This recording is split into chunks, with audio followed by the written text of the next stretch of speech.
आप देख रहे हैं देश का सबसे भरोसेमंद चैनल दिल्ली नेशनल। नमस्कार जय हिंद साथियों। किसी को बख्शा नहीं जाएगा, दूध का दूध पानी का पानी हो जाएगा, कोई गुनहगार बचेगा नहीं।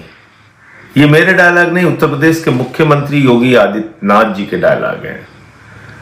जब ये प्रभु श्री राम के मंदिर में चोरी का मामला सामने आया तो उत्तर प्रदेश के मुख्यमंत्री ने बड़े दावे के साथ कहा कि जिसके पास जो सबूत है जाकर एसआईटी को दीजिए, बाहर कोई बातें मत कीजिए, दूध का दूध पानी का पानी हो जाएगा, कोई गुनहगार बचेगा नहीं। लेकिन आज मैंने अखबारों में खबर पढ़ी, उसमें लिखा है कि निर्माण कार्य की जांच एसआईटी नहीं करेगी, जमीनों में हुए घोटाले की जांच एसआईटी नहीं करेगी, और जो भी रिपोर्ट वो सरकार को सौंपेगी उसमें निर्माण कार्य से संबंधित और जमीन से संबंधित जांच नहीं होगी। ये कैसी अजीब बात है कि एक इतना बड़ा मामला सामने आया जिसमें चढ़ावे के नाम पर करोड़ों का घोटाला हुआ, और उसी दौरान यह जानकारी मिली कि 40% कमीशन प्रभु श्री राम के मंदिर के निर्माण में लिया जाता था। और ये मैंने नहीं बताया, दीनानाथ वर्मा जो इंजीनियर थे उन्होंने बताया।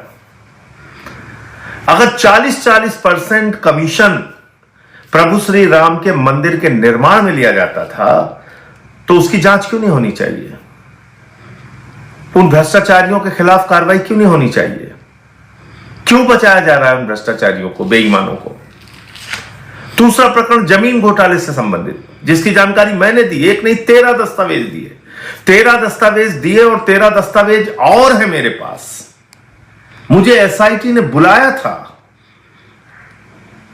योगी जी क्यों बुलाया था एसआईटी ने? जमीन घोटाले की जांच करने के लिए बुलाया था। तभी तो मैंने जब जमीन के कागजात दिए और उस वक्त पूछा तो उन्होंने कहा कि हम इस पे सरकार से बातचीत करेंगे। तो आपने क्यों मना किया? क्यों मना किया?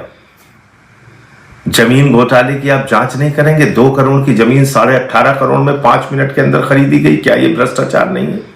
नजूल की जमीन जो न खरीदी जा सकती है, बेची जा सकती है, 24 करोड़ में खरीदी गई, क्या यह भ्रष्टाचार नहीं है? 9 करोड़ की जमीन 55 करोड़ में खरीदी गई, क्या यह भ्रष्टाचार नहीं है? 1 करोड़ 73 लाख की जमीन 29 करोड़ 67 लाख में खरीदी गई, क्या यह भ्रष्टाचार नहीं है? योगी जी, आपके भारतीय जनता पार्टी के तत्कालीन मेयर का भतीजा दीप नारायण, वो एक जमीन मुफ्त में पाता है, 1 करोड़ में ट्रस्ट को बेच देता है। एक जमीन 20 लाख रुपए में पाता है, 2.5 करोड़ में ट्रस्ट को बेच देता है, क्या यह भ्रष्टाचार नहीं है? क्योंकि ये कागजात चिल्ला चिल्ला के बोल रहे हैं। और अगर आप जमीनों के घोटाले को जांच के दायरे में लाएंगे तो आप जानते हैं चंपतराय नहीं बच सकता, अनिल मिश्रा नहीं बच सकता, भारतीय जनता पार्टी का पूर्व मेयर ऋषिकेश उपाध्याय नहीं बच सकता। आप इस बात को बखूबी जानते हैं योगी जी। आप ये भी जानते हैं कि निर्माण की अगर जांच हुई जहां पे 40% कमीशन लेने की बात हुई है तो उसमें प्रधानमंत्री के सबसे करीबी निपेंद्र मिश्रा तक आ जाएगी और फिर बहुत मुश्किल हो जाएगी आपके लिए। और मैंने बार बार इस बात को कहा था, आप लोगों ने सुना होगा, मैंने कहा था कि यह ट्रस्ट बनाया है प्रधानमंत्री नरेंद्र मोदी ने, और प्रधानमंत्री नरेंद्र मोदी ने चंपत राय को रखा, अनिल मिश्रा को रखा, ज्ञानेश कुमार जो इस समय मौजूदा मुख्य चुनाव आयुक्त है उसको रखा, ये तमाम लोग जो बैठाए गए हैं, निपेंद्र मिश्रा को रखा, तमाम ये जो लोग बैठाए गए हैं ये किसके द्वारा बैठाए गए हैं? ये ट्रस्ट जो बनाया गया है प्रधानमंत्री नरेंद्र मोदी के द्वारा बनाया गया है। मोदी के द्वारा बनाए गए भ्रष्टाचार की जांच योगी नहीं कर सकते। ये बार बार मैंने कहा, पीएमओ की जांच सीएमओ नहीं कर सकता, और वही हकीकत सामने आ गई।